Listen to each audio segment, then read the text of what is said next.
Pertama rajanya, Sultan Muhammad Zainuddin, itu raja. Samping raja itu ada istrinya. Samping raja juga ada penasihat, Syekh Hamilullah Al-Maghribi, diangkat raja sebagai penasihat, itu dari Maroko asalnya. Keunikannya di sana ada padang halwat, kemudian ada sumur air jam-jam. Yang dipercaya oleh masyarakat itu adalah bahwa sumur itu air nomor 2 lah setelah jam-jam yang tidak pernah kering, yang dibuat oleh mufti.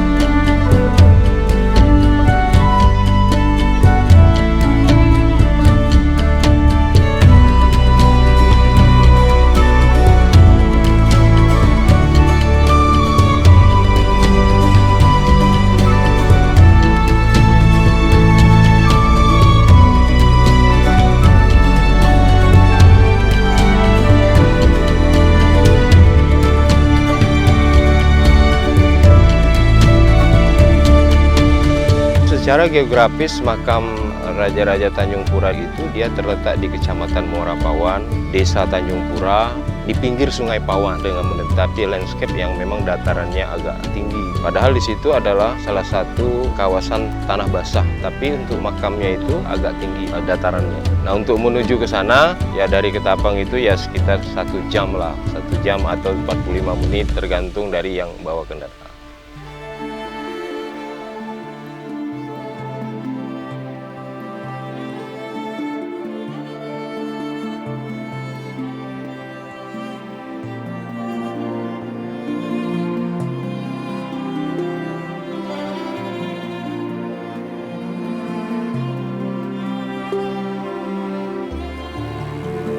Kerajaan Tanjung Pura lahir pada abad 8 pada masa jayanya kerajaan Hindu yang secara singkat berakhir pada masa dinasti Hindu adalah 1590 dengan mengubah nama kerajaan menjadi Matan. Pada 1590 kerajaan Tanjung Pura beralih kerajaan Islam dengan rajanya bergelar Giri Kusuma, dan kerajaan Matan hingga 1590 sampai sekarang itu menjadi kerajaan Islam atau menjadi gelarnya menjadi Kesultanan.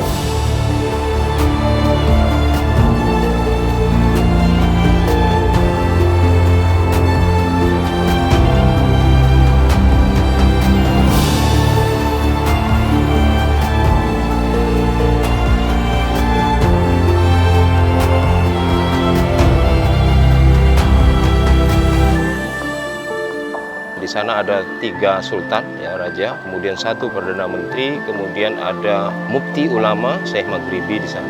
Makam Raja Tanjung Pura ini kompleksnya boleh dikatakan dibagi 3 tata letak. Yang pertama adalah kawasan inti yang di dalamnya adalah keluarga-keluarga istana. Ada raja, kemudian ada ratu, kemudian di luarnya ada perdana menteri dan para abdi dalam lah ya kalau kita pembantu-pembantu kerajaan. Kemudian di luar makam juga ada mufti, yaitu tempat padang halwat di mana Syekh Maghribi itu salah satu mufti Matan yang memang sangat diagungkan ya pada masanya. Kalau di sini itu Allahualam bisawab, di sini kan ada perdana menteri bernama Pangeran Jaya Anum. Yang samping satu itu ada yang bilang itu Pangeran Sepuh. Lepas ini tambah yang makam-makam yang dekat perdana menteri itu istrinya, anak-anaknya dan kerabat-kerabatnya.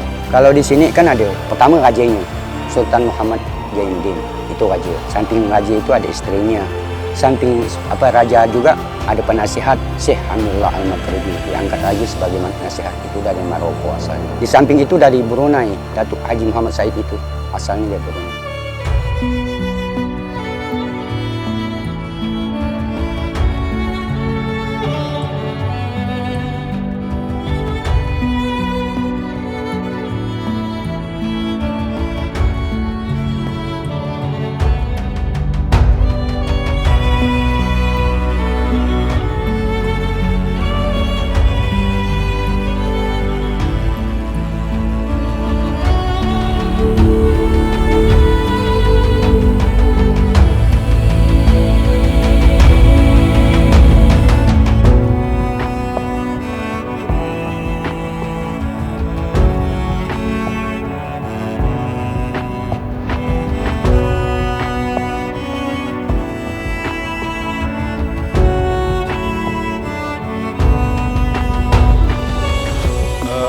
Makam Tanjung Pura ini sebetulnya dibandingkan makam raja-raja Matan lainnya agak menarik para masyarakat dan wisatawan karena memang keunikannya di sana ada padang khalwat, yaitu tempat berdoa atau beribadahnya para mufti atau sufi ya, Matan yang pada masanya sangat diutamakan lah di kerajaan dengan area yang terbuka. Para sufi ini beribadah di lapangan terbuka. Nah, itu dipercaya bahwa beliau ini beribadah langsung menuju Mekah, Ka'bah. Jadi berhubungan langsung dengan Madinah melalui mediasinya adalah padang khalwat itu. Jadi dia sholat itu langsung menghadap berhubungan dengan Ka'bah. Kemudian ada sumur air Jam-Jam yang dipercaya oleh masyarakat itu adalah bahwa sumur itu air nomor 2 lah setelah Jam-Jam yang tidak pernah kering, yang dibuat oleh mufti. Artinya Imam Maghribi itu membuat sumur itu tidak pernah kering dan air itu dipercaya masyarakat mengandung keberkahan gitu, keberkahan. Jadi selain sejarahnya untuk mengetahui raja-rajanya, makam raja-raja dan perdana menteri, ya sumurnya yang dipercaya masyarakat memberikan berkah kepada orang yang meminumnya dan memandi.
Ya, jadi kalau yang paling ramai, jadi yang mayoritas kalau setiap kita bulan kan, dalam 1 tahun itu jadi Sabtu Minggu itu yang ramainya.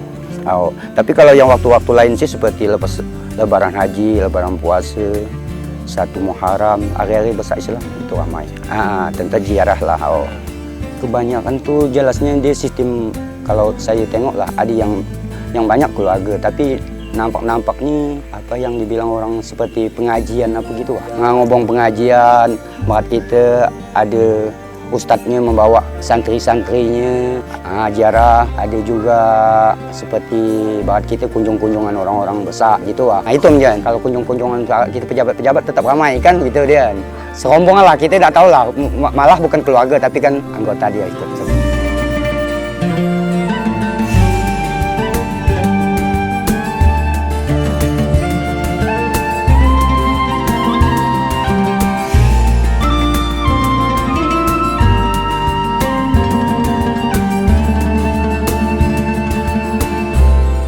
Makam Tanjung Pura ini objek wisata khusus, artinya minat khusus yang bertema dengan sejarah dan ziarah.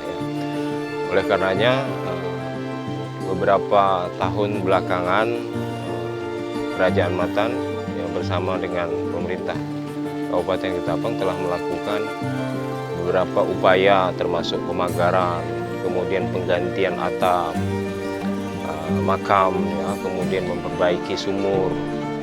Jadi makam dan jalan menuju akses sana itu telah secara berangsur-angsur itu diperbaiki gitu.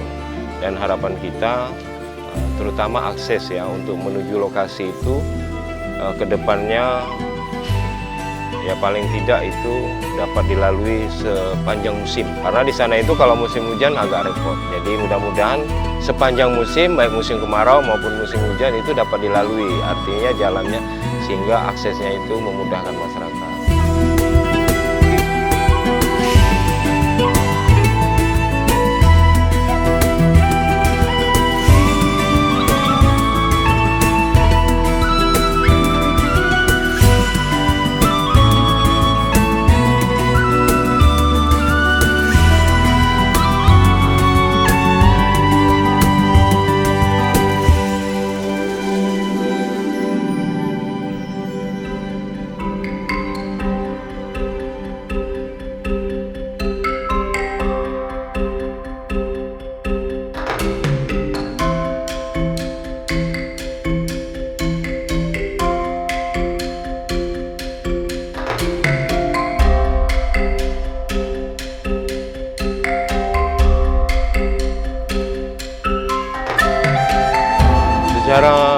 faktual bahwa di lokasi itu tidak ada gitu. Tapi biasanya pada event-event misalnya robo-robo ya. Jadi masyarakat itu kadang-kadang berdoa di dekat makam dan padang halwat gitu. Jadi makanan di sana itu robo-robo, tradisi Ketapang itu dibawa juga. Kemudian ada juga masyarakat yang misalnya bayar niat kata kita kan.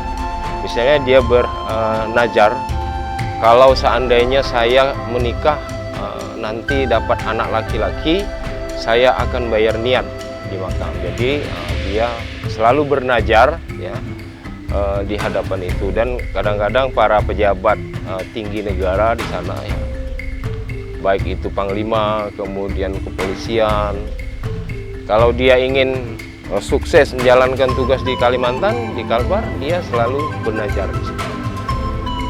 Bernajar, ya, membayar najarnya dengan berkunjung, kemudian makan-makan di sana. Jadi event khusus belum ada. Dan terakhir ada ziarah akbar tahun 2020 yang dilakukan bersama pemerintah Ketapang, zaman pemerintahan sewaktu Pak Martin itu periode pertama menjadi bupati.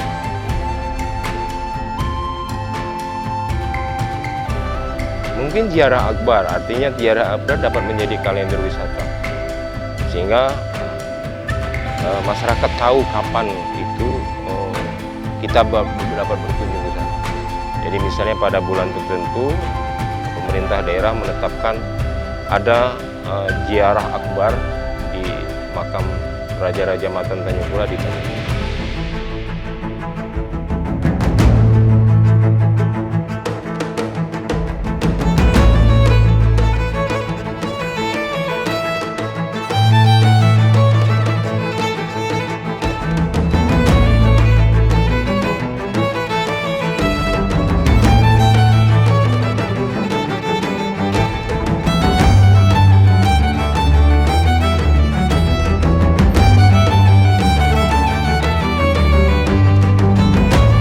Harapan saya bahwa ada perawatan khusus dari pemerintah untuk merawat. Kemudian ada juru kunci atau petugas yang dapat menjelaskan kepada masyarakat. Dan kalau bisa dibuatkan brosur agar tidak penjelasan terhadap pengunjung itu tidak berbeda-beda setiap orang yang menjelaskan. Setiap juru pelihara yang berangkap sebagai guide itu ada pelatihan khusus dari pemerintah agar dia sebagai juru pelihara dan guide itu sesuai dengan sebenarnya dengan konteks pelihara. Nah, selama ini kan mereka hanya mengalir saja, artinya dari cerita-cerita.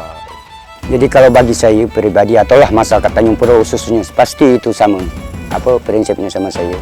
Jadi kalau untuk masyarakat Tanjung Pura mengharapkanlah untuk pemerintah perhatikanlah pembangunan tamunya seperti apa yang harus mau diperbaiki. Karena kemarin juga saya mengajukan WC, karena kalau musim orang ramai WC kan kurang. Kadang ada pengunjung Pamdam, Polda, hasil WC gitu kan hasil kurang. Itu dan seperti masalah apa itu kalau dapat tolonglah dibesarkan kembali, karena pakai kalau juhur apa itu kalau Sabtu Minggu itu biasa antri giliran. Itulah harapan supaya karena biar gimana pun Tanjung Pura ini situs lambang tamu Ketapang.